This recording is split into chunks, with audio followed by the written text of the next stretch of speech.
ताज्या आणि सुपरफास्ट बातम्या पाहण्यासाठी स्वराज्य न्यूज मराठीला सबस्क्राईब करा आणि बेल बटन प्रेस करा। हॉस्पिटलमध्ये असू दे, अनेक हॉस्पिटलमध्ये ॲडमिट आहेत, त्यांच्यावर 7 ते 8 लाख रुपये खर्च आहे। याला जबाबदार कोण? कंत्राटदार का अधिकारी आहे? असे जाब आम्ही उपजिल्हाधिकारी यांना आज आम्ही संभाजी आरमारच्या वतीने निवेदन दिलेलं आहे आणि पुढील भविष्यात MSRDC काम आहे।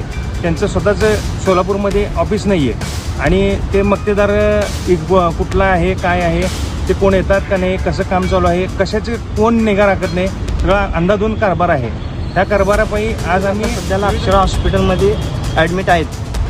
त्यांचं पाय तुटलेलं आहे, त्यांचं ऑपरेशन करून रॉड बसवण्यात आलेलं आहे।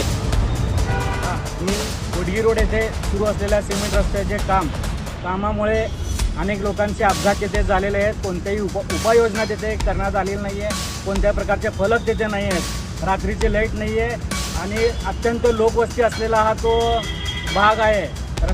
रस्त्यावरती अनेक वर्दळी, अनेक गाड्या तिथे जात असतात आणि बांधकामदार कंत्राटदार जो आहे तो कोणत्याही प्रकारची उपाययोजना केल्यामुळे अनेक लोकांचे अपघात झालेले आहेत। अनेक लोक यशोधरा हॉस्पिटलमध्ये असू दे, अनेक हॉस्पिटलमध्ये ॲडमिट आहेत, त्यांच्यावर 7 ते 8 लाख रुपये खर्च आहे।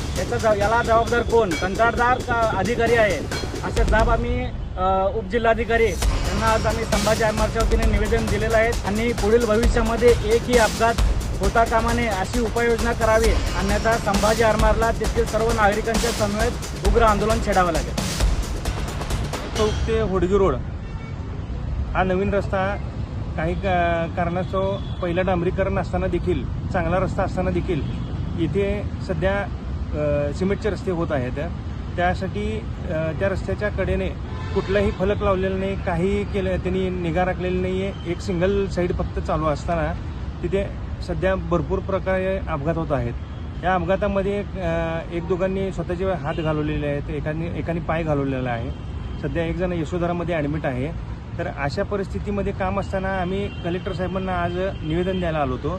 तर कलेक्टर साहेबांकडून कळालं की हे MSRDC काम आहे, त्यांचं स्वतःचं सोलापूरमध्ये ऑफिस नाही आहे आणि ते मक्तेदार कुठला आहे, काय आहे, ते कोण येतात का नाही, कसं काम चालू आहे, कशाचे कोण निगा राखत नाही, सगळा अंधाधुंद कारभार आहे। त्या कारभारापायी आज आम्ही निवेदन देऊन त्या रस्त्याच्या बाबतीत सिमेंट रस्त्यासाठी आम्ही निवेदन दिलं आणि त्या अपघात टाळण्यासाठी त्या मक्तेदारावर गुन्हा दाखल करा आणि त्याच्याकडून ह्या गोरगरीब जनतेची नुकसान भरपाई द्यावी, हे आम्ही आज निवेदनाद्वारे जिल्हाधिकारी कार्यालयात सांगितलेलं आहे। जर हे 8 दिवसाच्या आत जर झालं नाही तर संभाजी आरमारला तो रस्ता नाहक रोखावा लागणार आहे आणि त्याच्या विरोधात कारवाई करण्यासाठी भाग पाडावं लागणार आहे। माझं नाव अतिक मेहबूब शेख।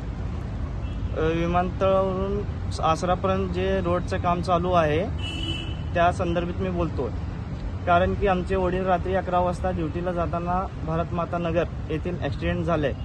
ॲक्सिडेंट झाल्यामुळं आमच्या वडिलांच्या सोबत अनेक लोकांचा ॲक्सिडेंट झालेला आहे।